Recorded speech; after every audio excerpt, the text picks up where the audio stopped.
Você que quer aprender mais sobre psicometria, sobre métodos quantitativos em psicologia, em ciências humanas, quer entender mais esse assunto que para tanta gente às vezes é muito complicado, eu preparei uma das melhores aulas que eu já preparei sobre esse tema aqui todinha para você.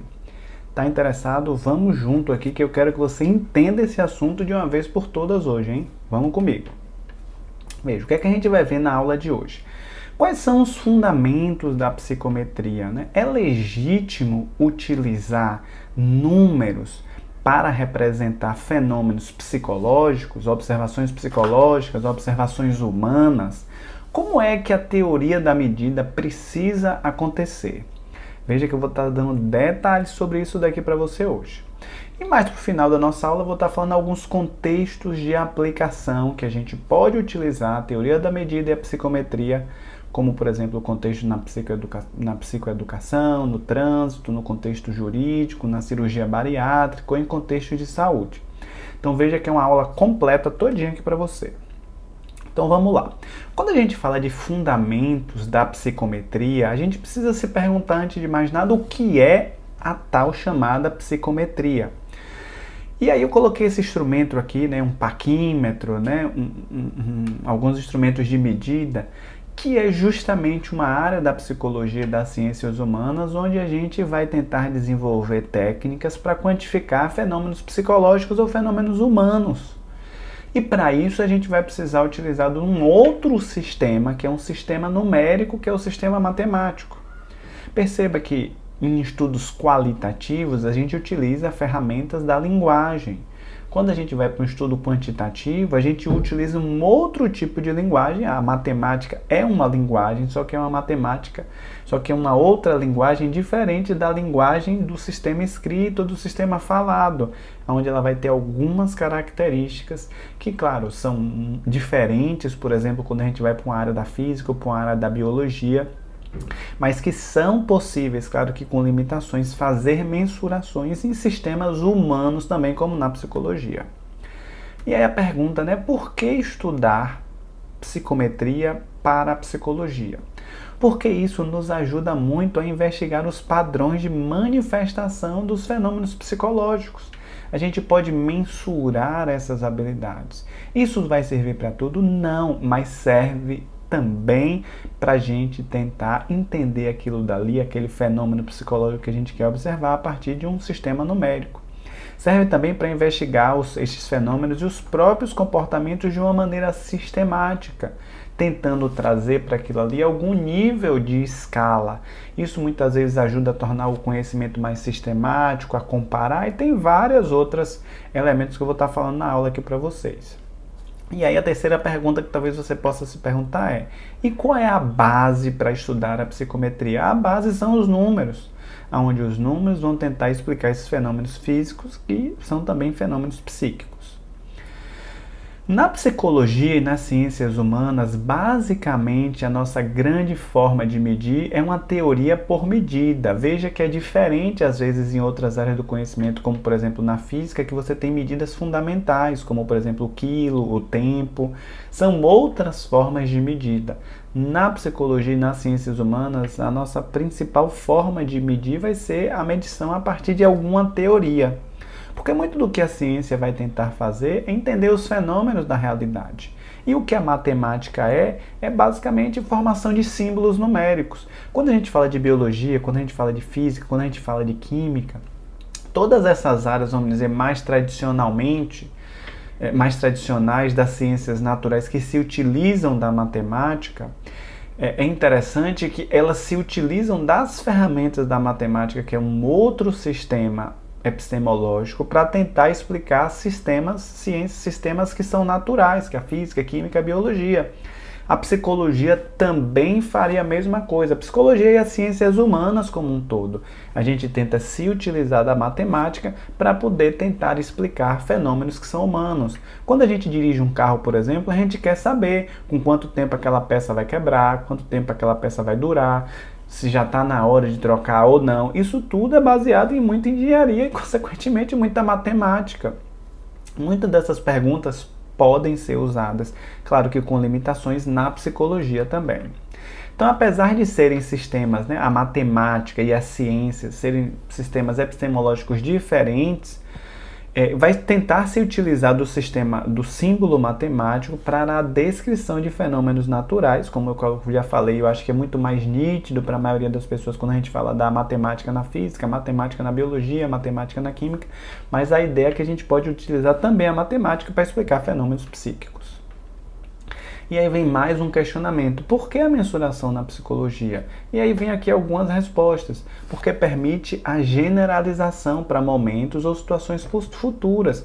Muitas vezes nós psicólogos somos demandados.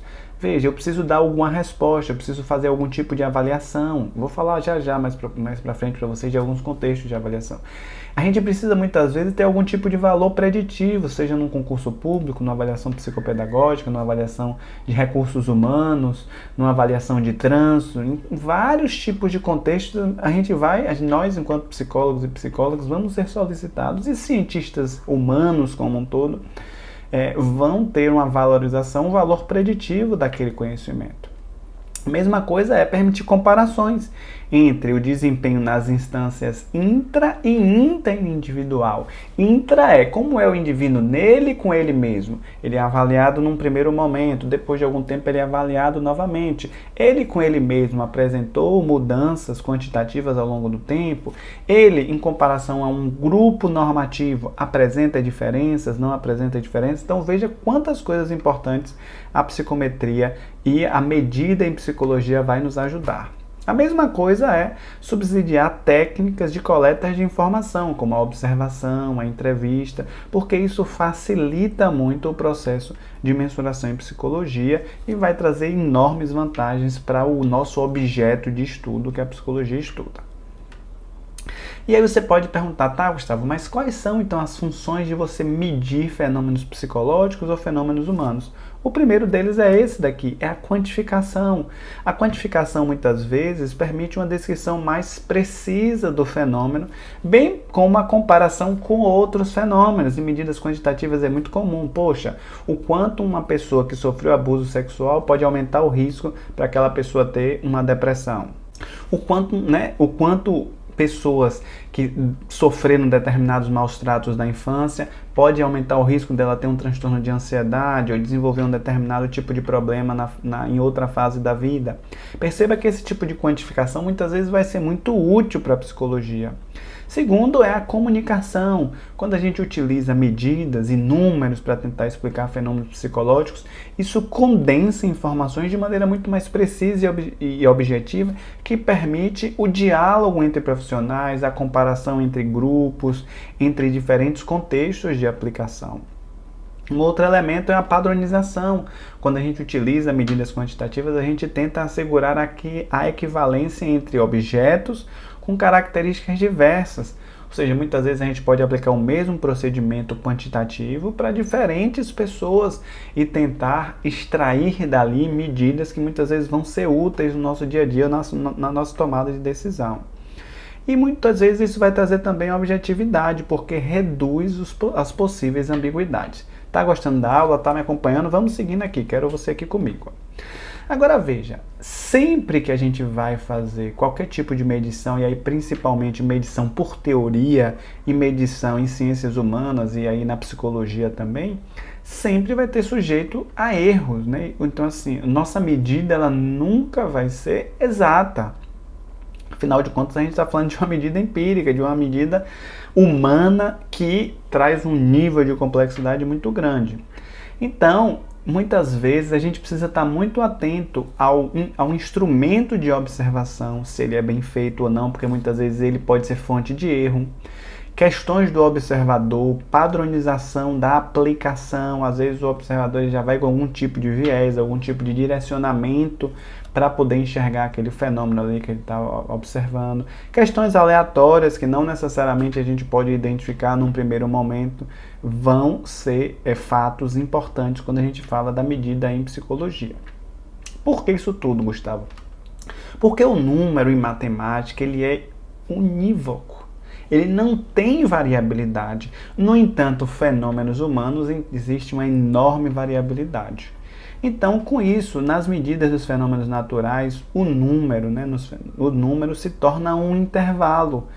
Nas ciências humanas, na psicologia, um número ele sempre vai ser um intervalo e nunca uma medida precisa, exata, unívoca, né, como é na matemática, por exemplo. Nesse sentido, a gente vai poder medir o erro, mas com medidas de variância.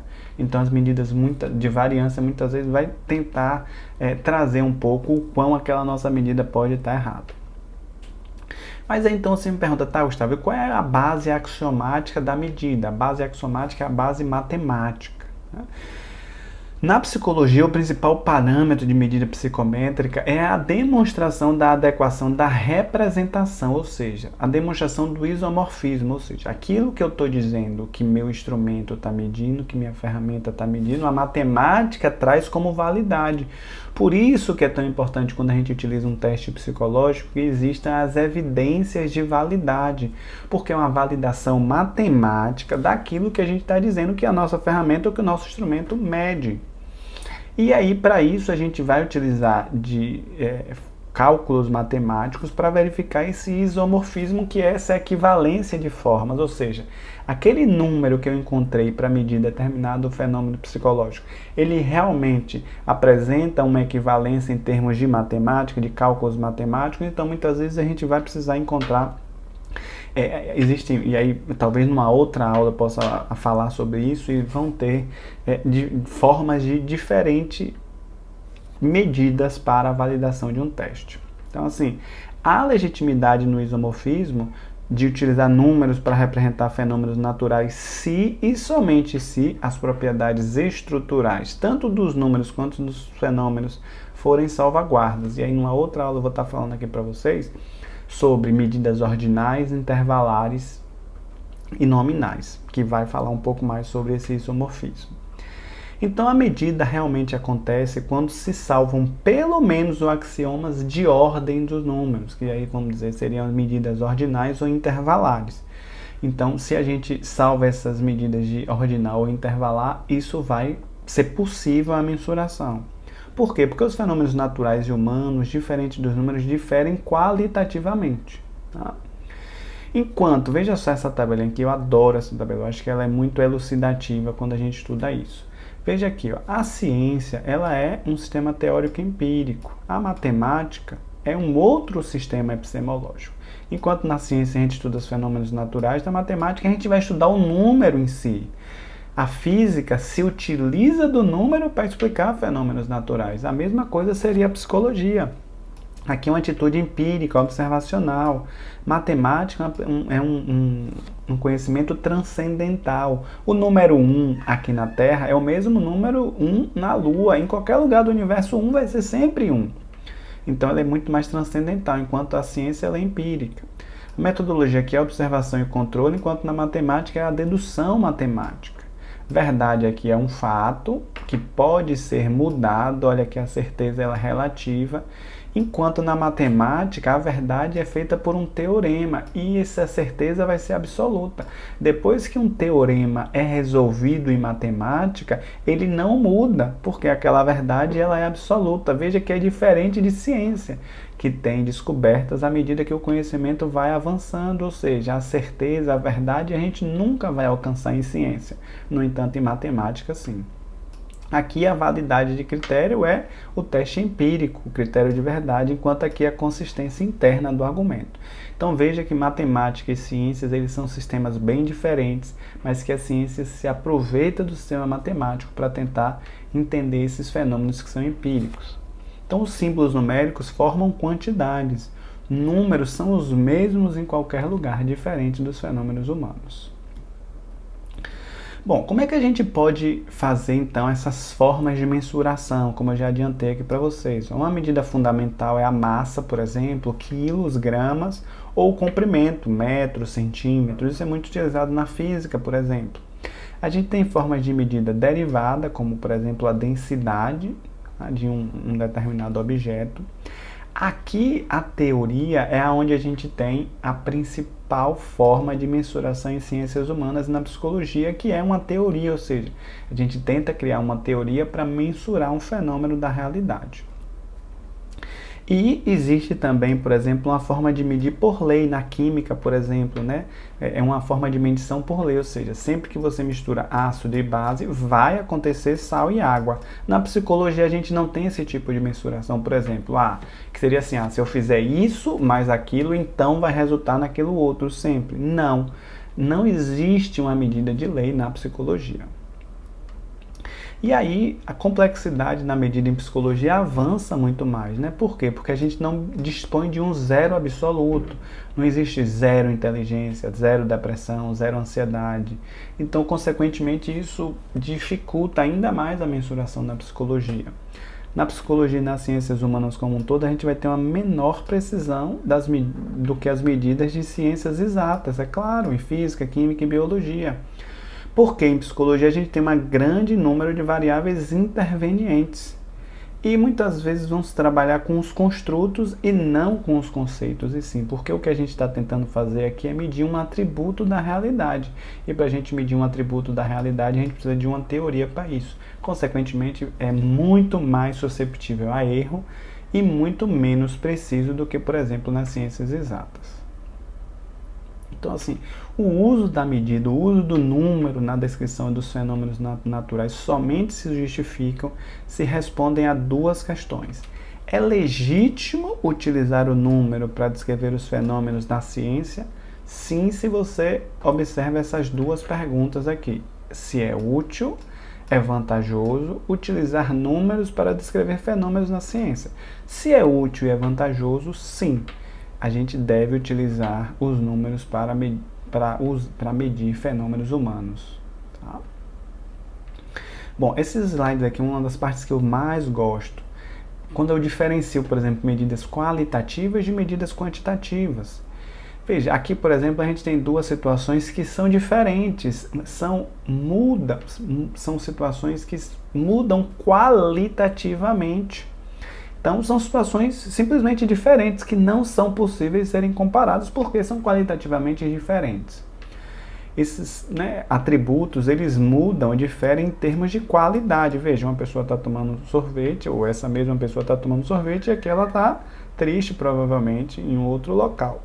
Mas, em medidas quantitativas, o que a gente vai tentar comparar é um atributo, e isso para mim faz todo o sentido. A gente não vai comparar essa situação com essa situação, mas a gente vai tentar separar um atributo para poder comparar. Então, por exemplo, a gente pode comparar o número de calorias do sorvete com o número de calorias aqui, talvez dessa xícara de café ou dessa xícara de chá, por exemplo. Isso, por exemplo, seria uma medida derivada. Calorias é uma medida derivada. Ou a gente poderia comparar, por exemplo, a temperatura desse local, a temperatura desse local. Veja, a gente não está comparando as situações como um todo, mas a gente está comparando um atributo de diferentes situações. Isso, por exemplo, seria uma medida fundamental da área da física, por exemplo, que seria a temperatura. Ou a gente pode avaliar, aí já vindo mais para ciências humanas e para psicologia, o nível de depressão. Como será que está o nível de depressão dessa pessoa e como será que está o nível de depressão dessa pessoa? Veja que nesse momento aqui o nível de medida ele já é um nível de medida por teoria. Então, assim, os axiomas de medida vai depender da forma que a gente classifica nossas variáveis e vai ter um impacto na análise que vai ser feita.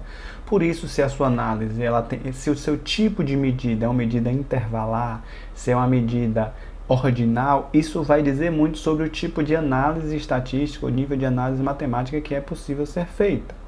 Então, assim, para utilizar os números para representar fenômenos sociais, é preciso obedecer a algumas premissas. Na próxima aula eu vou estar detalhando isso daí para vocês. Mas vamos ver alguns contextos de avaliação que a gente pode utilizar medidas quantitativas. Vamos ver na psicologia clínica, no trânsito, na hospitalar, em organizações e no esporte. Passar mais rapidinho essa parte aqui. Então, por exemplo, na psicologia clínica, por exemplo, é uma área que tem como objetivo a prevenção, diagnóstico e tratamento do comportamento psicopatológico. Então, muitas vezes você tem medidas para prevenir, identificar fatores de risco, identificar traços de determinadas características para um possível diagnóstico, muitas vezes vai ser importante.